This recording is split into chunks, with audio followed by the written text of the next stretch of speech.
열왕기상 18장 19절에서 40절에 있는 말씀인데 말씀이 많이 좀 긴 것 같습니다. 그래서 24절까지 함께 이렇게 한 절씩 교독을 하도록 그렇게 하겠습니다. 구약성경 열왕기상 18절 말씀부터 40절이 본문이지만 24절까지만 교독을 하도록 그렇게 하겠습니다. 제가 먼저 19절 말씀을 봅니다. 그런즉 사람을 보내 온 이스라엘과 이세벨의 상에서 먹는 바알의 선지자 450명과 아세라의 선지자 400명을 갈멜산으로 모아 내게로 나오게 하소서. 아합이 이에 이스라엘의 모든 자손에게로 사람을 보내 선지자들을 갈멜산으로 모으사 엘리야가 모든 백성에게 가까이 나아가 이르되 너희가 어느 때까지 둘 사이에서 머뭇머뭇하려느냐. 여호와가 만일 하나님이면 그를 따르고 바알이 만일 하나님이면 그를 따를지니라 하니 백성이 말 한마디도 대답지 아니하는지라. 엘리야가 백성에게 이르되 너희는 그나마 돌로 남았으나 바알의 선지자는 450명이로다. 그런즉 송아지 둘을 우리에게 가져오게 하고 그들은 송아지 한 마리를 택하여 각을 떠서 나무 위에 놓고 불을 붙이지 말며 나도 송아지 한 마리를 잡아 나무 위에 놓고 불은 붙이지 않고 너희는 너희의 신의 이름을 부르라. 나는 여호와의 이름을 부르리니 이에 물로 응답하시는 것이니 그가 하나님이니라. 백성이라 대답하되 그 말이 옳도다 하니라. 아멘. 40절까지 봐야 되겠지만 본문 말씀을 이렇게 24절까지만 보았습니다. 홍콩의 그분 이가승이라는 사람에 대해서 배울 점이 있다고 그렇게 말씀을 지난 시간에 서두에 그렇게 말씀을 드렸습니다. 이 홍콩의 거부 이가승이라는 사람에게 엄청난 아시아에서 10번째 손가락에 들어가는 그런 어마어마한 부자입니다. 그런데 이 사람한테 배울 점이 세 가지가 있다고 그러는데 첫째가 뭐냐 하면 세탁소 점원으로 시작해서 엄청난 부를 이루었다는 것입니다. 세탁소 점원으로 출발해서 엄청난 부자가 되었다는 거, 그게 하나 배울 점입니다. 두 번째는 이분이 정말로 검소하게 산다는 겁니다. 그래서 5만 원 이하의 구두를 신고 10만 원 이하의 양복을 입고 비행기를 타면서 다닐 때에는 이코노미석을 탄다는 거. 참 검소하게 살았다는 거예요. 그렇게 검소하게 살아서 아낀 돈으로 아시아에서는 제일 기부를 많이 하는 사람. 엄청난 액수 3천억 정도를 매년마다 이렇게 기부를 한다는 겁니다. 그리고 이분의 제가 어록 중에 교우 관계에 관한 아주 좀 교훈이 될 만한 그런 말인 것 같습니다. 그래서 육불합 칠불교라고 하는 말을 했는데 이 육불합 칠불교라는 것이 뭐냐 하면 6종류의 사람하고는 동업하지를 말고 7종류의 사람과는 사귀지를 말아라 하는 그런 내용입니다. 육불합 칠불교 6종류의 사람하고는 이런 사람하고는 동업하지 마라, 장사하지 말라는 거죠.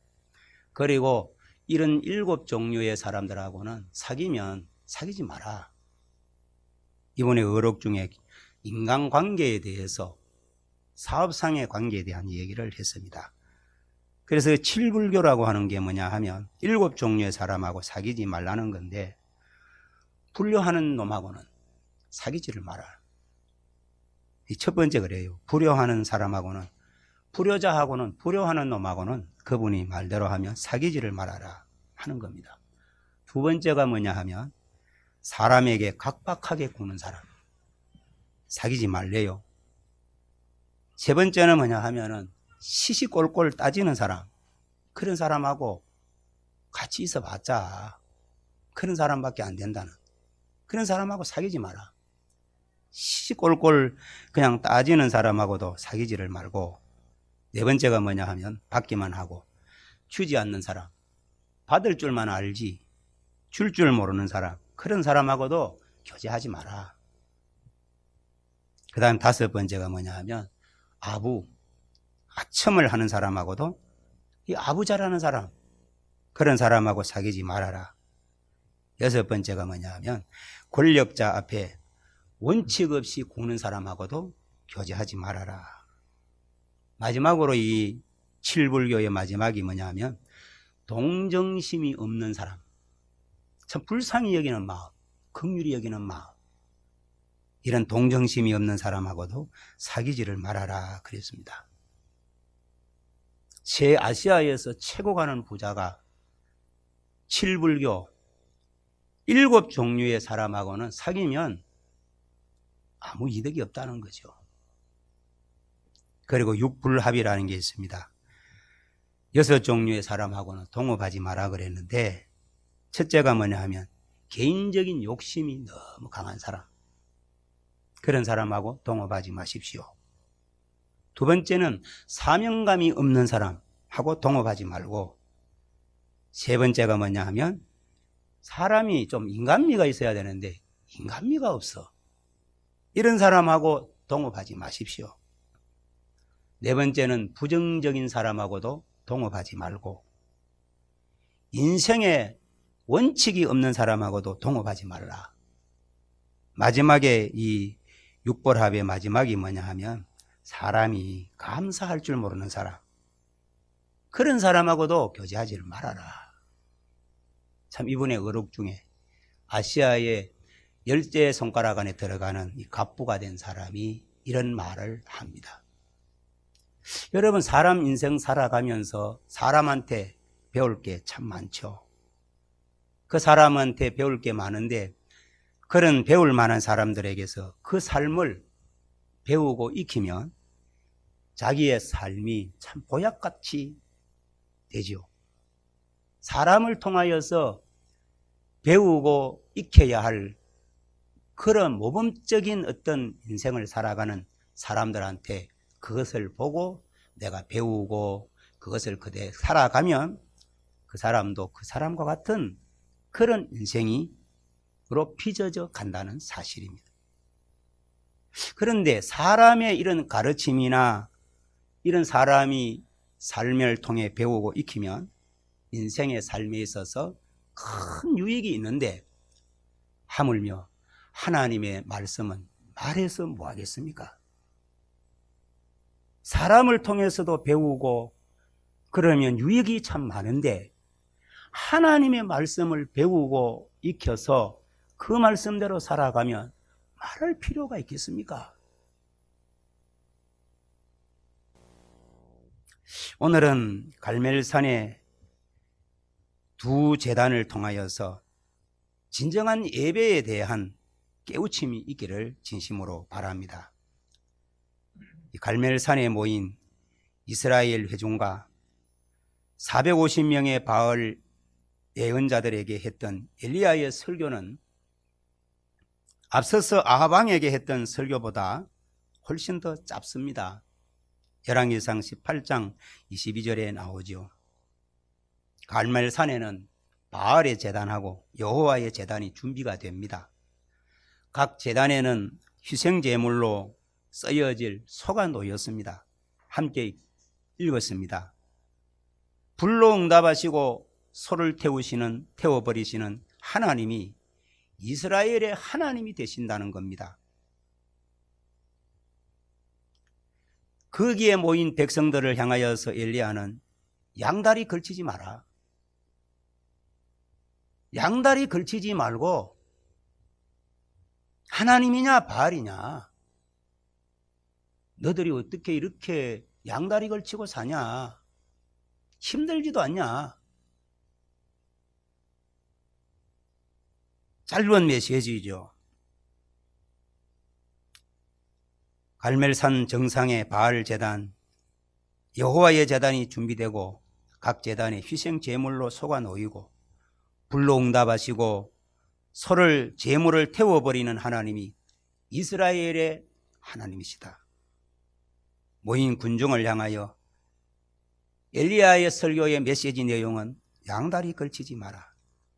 바알이냐 하나님이냐, 하나를 선택하고 행동하라는 그런 요구를 합니다. 여러분, 이 제단에서 불이 내리게 하는 데까지 부르짖는 일은, 제단에서 신에게 부르짖는 일은 꼬박 하루가 걸립니다. 바알 제단은 이세벨이 고용한 450명의 제자들이 관장하고 있었습니다. 다 읽지는 않았습니다만 너무 잘 아시는 말씀입니다. 이 바알 제단에서 제사를 드리고 있는 450명의 바알 제사장들, 이들은 영화에서나 볼 법한 이상한 춤을 추고, 그 춤에 참여한 사람들은 불, 비, 불, 비, 불, 불, 불, 이렇게 외치면서 하늘에다가 대고 막 시끄럽게 요구를 하죠. 영혼을 불태우는 인간의 욕망을 제사장들의 춤과 과함과 피 흘림이 부채질하고 있었습니다. 신의 이 초월성이 조작된 감정의 무아지경으로 축소되고 있었습니다. 바알 신앙의 특징은 감각이 개입되었다는 것입니다. 거기에는 이미지들이 필요합니다. 그래서 더 대담하고 더 화려하고 더 감각적일 수가 있습니다. 음악과 춤은 사람들로 하여금 개개인의 다양성에서 탈피해서 하나로 혼합되어서 집단적인 반응을 보이게 하는 수단이 음악과 춤이라고 하는 것입니다. 이 바알 신앙의 형식에 동화된 사람들이 드리는 예배를 성경에 여호와를 경배했던 그 하나님을 말씀을 선포했던 예언자들이 비판하는 데 흔히 쓰이는 용어는 행음이라고 하는 용어였습니다. 여호와의 종들이, 예언자들이 행음한다고 할 때 그 말은 문자적으로 바알 예식의 매춘 행위를 일컫지만은 자기를 표현함으로써 만족을 추구하는 예배, 예배자의 욕구와 욕망과 열정을 예배의 기준으로 삼는 예배를 일컫는 언유로 쓰이기도 하는 단어가 행음이라고 하는 단어입니다.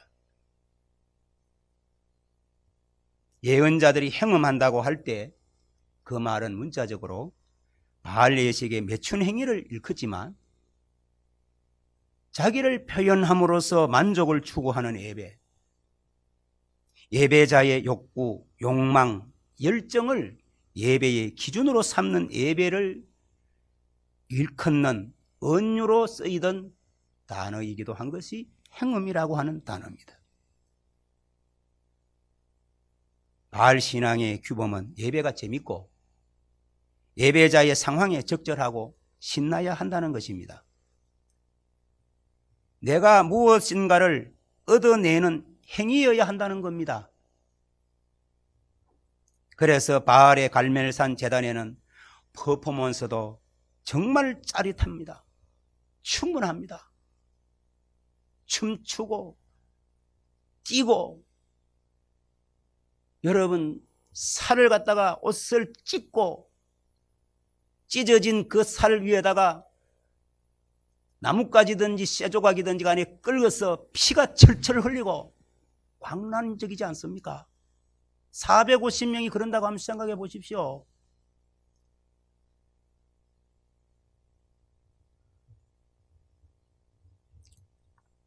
(450명의) 제사장들이 대단한 쇼를 보여주는 겁니다. 상상을 한번 해보십시오. 450명이. 여러분들이 인터넷으로 가서 요사이는요 너무 좋은 정보가 많습니다. 바알 제사장들이 바알 예배를 드릴 때에 바알 제사장들이 입는 옷을 한번 보십시오. 옷부터 시작해서 여러분요 무당이 굿할 때 입는 옷처럼 큰 옷을 입고 펄쩍펄쩍 뛰고 희한한 춤을 추고 옷을 막 찢고, 그리고는 옷 찢어진 옷 사이로 살 보이는 그 살 위에다가 나무 조각이든 쇠 조각이든지 그걸 가지고 막 저 끌어 가지고 피가 철철 흐르고 옷이 피트성이가 되고, 한 사람이 그런 거 아닙니다. 450명이 그런다고 한번 생각해 보십시오. 그리고는 하늘을 보고 발리여 발시여 발림이여 발림이여 불. 여러분요, 사람 정신이 안 나가겠어요? 거기에 그냥 어떻습니까? 신의 초월성이 인간의 조작된 감정의 무아지경으로 빠뜨려지게 하는, 조잡스러운 거죠.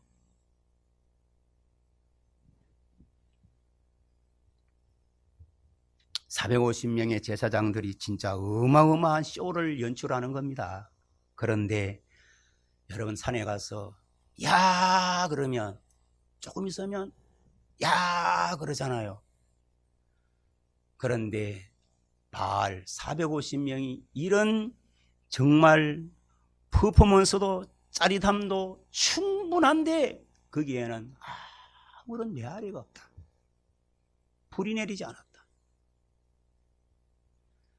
참 공허한 외침만 가득했을 뿐입니다.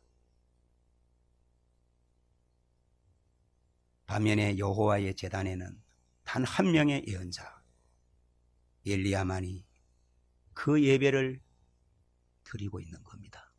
제사를 드리고 있습니다. 조용합니다. 조용하게 일이 이루어지고 언약의 하나님을 중심으로 무너진 대제단을 쌓고, 엘리야는 제단을 준비하고 간단하고 간결하게 하나님 앞에 기도합니다. 하나님의 신앙, 여호와의 신앙에서는 어떤 말이 전해집니다. 섬기고 사랑하고 순종하고 찬양하고 흠모하고 책임있게 행동하고 결정하라고 하는 말이 선포됩니다. 여러분, 참된 예배란 인간의 인생 전체를 관통하시는 살아계신 하나님 앞에 현존하는 것입니다. 참된 예배란 인간의 인생 전체를 관통하시는 살아계시는 하나님 앞에 현존하는 것입니다. 물론 감각적인 참여도 배제되지는 않습니다. 인격 전체가 하나님 앞에 현존하는데 어떻게 감각적인 이 감정적인 부분이 배제될 수가 있겠습니까? 하나님의 백성이 예배 드릴 때도 기도 중에 서거나 무릎을 꿇거나 엎드리는 몸동작이 있습니다. 거룩한 워십과 번갈아가며 노래하는 찬송은 공동체의 결속을 나타내 줍니다. 예복과 의식은 극적인 활력을 만들어냅니다. 엄숙한 침묵은 귀를 예민하게 해줍니다. 그러나 이와 같은 감각적인 생활이 풍요롭고 다양하기는 하지만 그것은 언제나 하나님의 말씀으로 규정되고 정리되어야 하는 것입니다. 감각적인 이 경험 자체만을 위해서 하는 일은 결코 없는 겁니다. 그래서 진정한 예배, 참된 예배에는 선전을 통한 조작이나 감정적 조작이 모두 배제가 되는 것입니다. 성경에서 말씀하는, 성경 말씀에서 사용하는 예배라고 하는 말의 용법은 하나님 백성의 공동체 가운데서 하나님의 말씀에 반응하는 행위를 일컬어서 예배, 이렇게 말을 합니다. 성경 말씀에서 사용하는 예배라고 하는 말의 이 용법은 하나님 백성의 공동체 가운데서 하나님의 말씀에 반응하는 행위를 일컬을 때 예배라는 용어가 쓰여지는 겁니다. 성경 말씀에서 말씀하는 예배,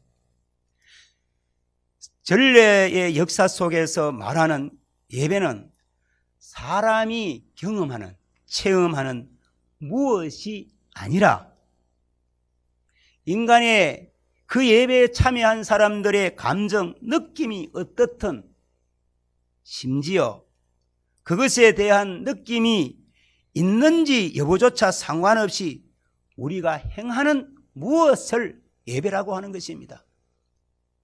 내가 기분이 쌈박하다. 그렇건 안 그렇건 그거하고는 상관없이 예배에 참여한 그 자체가 예배라고 하는 것입니다. 그 예배를 통하여서 나오는 것이 발전되는 것이 체험이라고 하는 것입니다. 체험은 그 같은 예배로부터 발전되어 나오는 것이지 그 반대로 이루어지는 것은 아니라는 것입니다. 구약의 선지자 이사야가 성전에서 하나님 앞에 예배를 드리는 도중에 예언자로서의 사명을 받았을 때 보고 듣고 느끼는 체험을 모두 했습니다. 이사야서 6장이죠. 그러나 이사야가 서랍의 체험을 하려고 오늘 말하면 예배당에 나가서 예배를 드린 건 아닙니다. 무언가 내가 느끼고 내가 어떤 만족을 느끼려고 예배에 나간 건 아닙니다. 서랍의 체험을 위하여서 예배 자리에 나간 것이 아닙니다. 여러분, 갈멜산의 여호와 제단에서는 바알 제단과는 일이 사뭇 다르게 전개되어집니다. 엘리야가 아주 짤막하게 기도를 합니다. 37절 본문 말씀을 보시면 여호와여 내게 응답하소서, 내게 응답하소서. 이 백성에게 주 여호와는 하나님이신 것과 그들의 마음을 되돌이키심을 알게 하옵소서. 하나님 응답하소서. 이 머뭇거리는 양다리 걸치고 있는 이 무리들, 하나님 이들에게 하나님이 하나님이신 것, 이 양다리 걸치고 인생을 버겁게 살아가는 이 연약한 피조물 된 이들을 긍휼히 여기시고 이들의 마음을 돌이키게 해주시기를 원합니다. 거기에 무슨 춤을 추고 거기에 무슨 고함을 질러대고 거기에 무슨 옷을 찢고 거기에 무슨 피를 흘리는 이런 게 있습니까?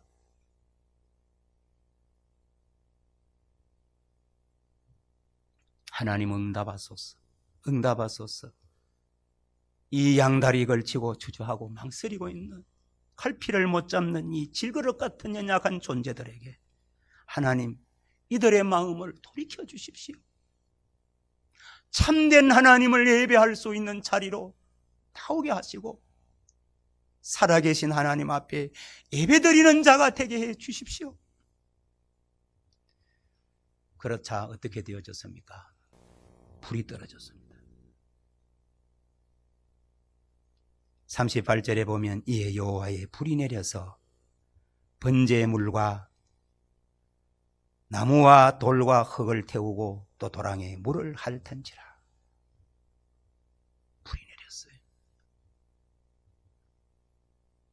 그 결과가 어떻게 하냐면 그 산정에 모였던 백성들이 하나님 앞에 돌아왔다는 거예요. 하나님 앞에 무릎을 꿇었다는 거예요. 갈멜산에 모인 이스라엘 백성은 모든 백성이 보고 엎드려 말하되 여호와 그는 하나님이시로다. 여호와 그는 하나님이시로다. 불만 내린 것이 아닙니다. 또 어떤 역사가 일어난지 아십니까? 3여 년 동안 내리지 않던 하늘에서 비가 내리기 시작합니다. 은혜의 비가 내립니다. 만물이 솟성케 되는 비가 온대지를 적십니다. 여호와의 신앙에서는 하나님의 권위 있고 분명한 말씀에 의해 예배가 규정되고 모양새가 갖추어지는 것입니다. 그 무엇도 감정이나 날씨에 의존하지 않습니다. 모든 것이 성경과 하나님에 의해서 결정이 되어집니다. 그 어떤 사람도 그저 자신이 하고 싶다는 이유로 어떤 일을 할 수가 없습니다. 하나님은 자신이 누구신지 계시하셨고 순종을 요구하셨습니다. 예배는 바로 그 계시의 주의를 기울이고 거기에 순종하는 행위가 참된 예배입니다. 이런 예배자를 하나님은 찾으십니다. 참되게 예배하는 사람. 저는 한길교회에서 모일 때마다 드려지는 예배가 이런 예배가 되기를 정말 바랍니다. 진정한 예배는 불이 임했고 피가 내렸습니다. 1년 내도록 이 땅에 피가 필요하지 않습니까? 하나님의 은혜의 피가 내려야 할 줄로 믿습니다. 무너진 제단을 수척했던 엘리야, 진정으로 하나님을 예배했던 엘리야, 그의 기도에 불이 내리고 피가 내렸습니다. 우리의 예배에도 이 같은 은혜가 교회와 성도 여러분들이 하는 범사와 자유 대한민국 위에 불이 임하고 피가 내리는 그런 복이 있기를 그리스도 예수 이름으로 간절히 바랍니다. 기도하겠습니다.